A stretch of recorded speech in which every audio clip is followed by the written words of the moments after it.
My name is Lucy, I'm 57 years old, and last Thanksgiving, my sister humiliated me in front of everyone, our entire family, her in-laws, neighbors, even a pastor she invited for blessings. She mocked me for being still single at your age, laughed at my life as if I were some lonely, pitiful woman who should be ashamed of existing.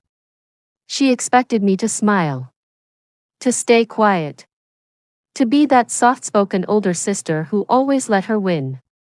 But instead, I stood up, lifted my glass, and said something that changed my life, and hers, forever. And by the end of that night, SHE was the one crying. This is what happened. Before I tell you about the moment my sister, Melissa, mocked me in front of everyone, you need to understand our history. Melissa is 54, 3 years younger, but she always acted like she was the superior sister. Where I was soft, she was sharp. Where I was quiet, she was loud. Where I chose freedom, she chose marriage, and believed that made her better.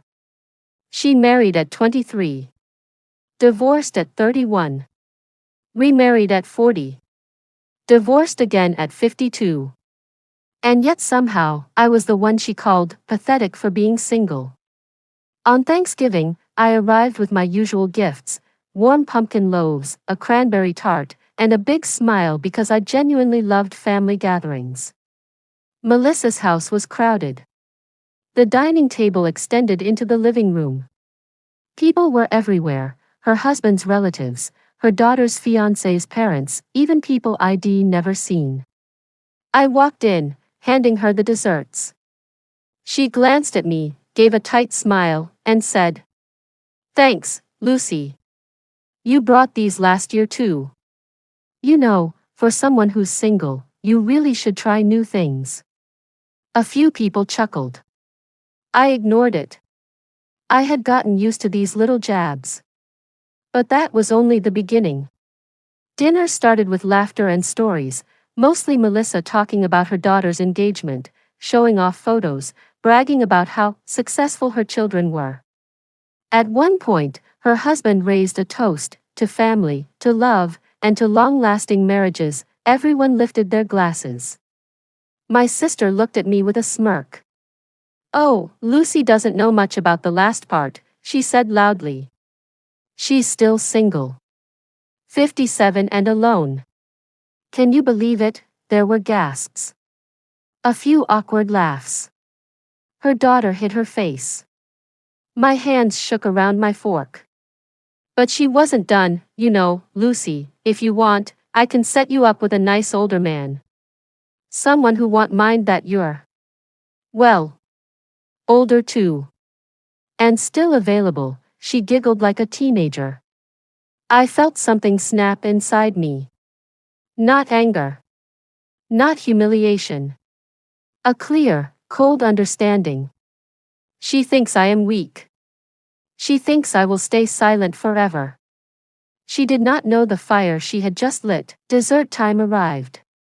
I stood up to help, but Melissa waved me off loudly. "No, no, Lucy. Sit. You're always so tired. That's what happens when you're alone all the time. You end up exhausted from doing everything yourself," people whispered. Someone stared at their plate. My niece looked furious. She mouthed, "Sorry," but Melissa didn't stop. She tapped her glass with a spoon. "Actually, everyone quiet, I want to say something that my heart pounded." Was she really going to? "Yes," she continued, "I want to give thanks. I'm thankful for my loving family. And that I'm not living alone like Lucy. Honestly, I don't know how she does it. No husband, no children, no partner," the pastor coughed. Her husband winced. I stared at her in disbelief. Then she ended with a grin. "But hey, at least you brought dessert." A few nervous laughs followed. That's when I stood up. Slowly. Calmly. My chair slid back, echoing through the dining room. Every pair of eyes turned toward me. And for the first time in years, I wasn't afraid of my sister. I lifted my wine glass. Melissa, I said softly, you're right. She blinked. You're right that I'm single. You're right that I live alone. You're right that I didn't have the life you had. She smirked, thinking I was surrendering. But you're wrong about one thing. I looked around the room, letting the suspense build. You think I'm alone because no one wanted me. I paused. Then spoke the truth, loud, clear, and devastating. I stayed single because I watched you sacrifice your happiness, twice, for marriages that drained your soul and destroyed your confidence. I watched you lose yourself trying to be the perfect wife. I watched you cry when your first husband cheated. I watched you hide bruises from your second husband. And I promised myself I would never let anyone break me the way they broke you. Silence. Absolutely frozen silence. Melissa's face drained of color. Her in-laws stared. Her daughter's fiancé looked shocked. Her husband shifted uncomfortably. But I wasn't done. I chose peace over chaos. Independence over approval. My heart is mine, not someone else's battlefield. My voice didn't shake once. Melissa whispered, you didn't have to say that. Oh, but you forced me to, I replied. Every year, you humiliate me. Every holiday, you mock my life choices. Today, you crossed the line.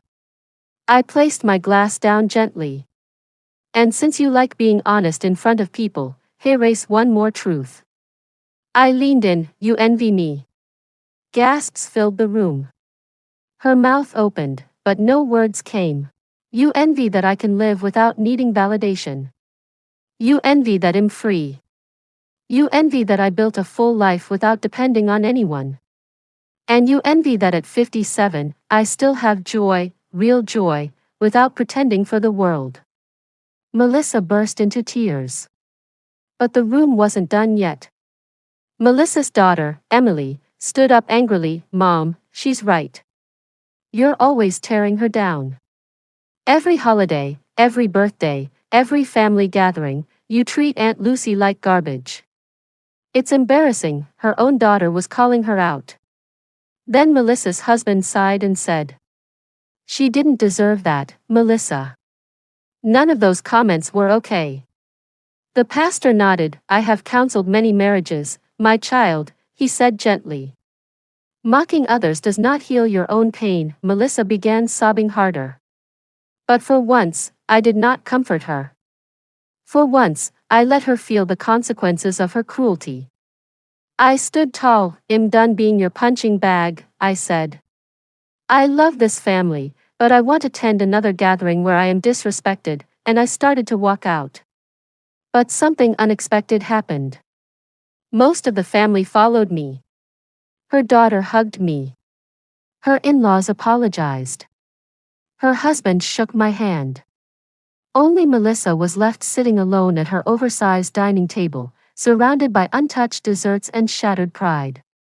For weeks, Melissa didn't call me. She avoided family chats. She skipped her daughter's engagement dinners. She even canceled her annual Christmas party.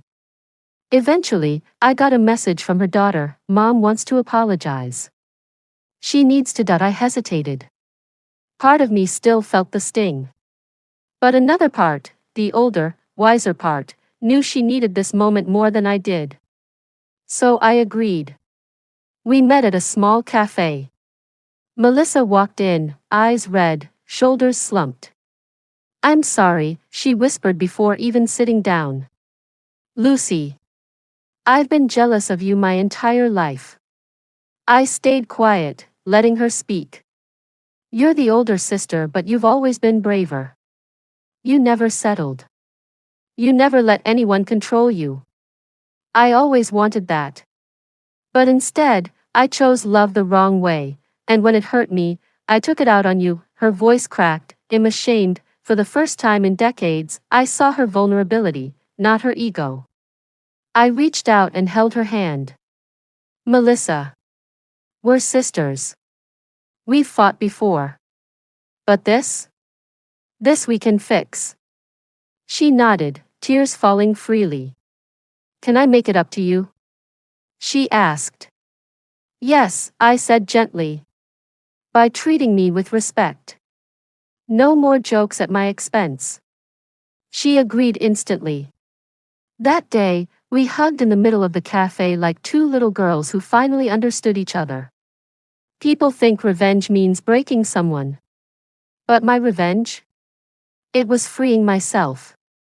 And forcing my sister to face the truth she ran from. It wasn't cruel. It wasn't violent. It wasn't humiliating beyond reason. It was simply this: I will no longer let you belittle me. And that one sentence created an earthquake. Because when you expose a bully's insecurity, they crumble. Melissa didn't expect me to stand up. She didn't expect me to reveal her pain. She didn't expect the family to side with me. But I wasn't trying to win. I was trying to end the cycle. And I did. If you're watching this, let me leave you with this message, from a 57-year-old woman who learned the hard way. Being single is not a failure. Being married is not a badge. And allowing someone to disrespect you is never love. My sister mocked me for the life I chose, but in the end, she realized I chose peace. I chose freedom, I chose myself. And if that makes me still single, then I say, thank God I am. Because the day my sister mocked me at Thanksgiving, I didn't lose anything. But she almost lost me. And that was the real lesson. This was my story. My voice. My truth. Lucy, age 57.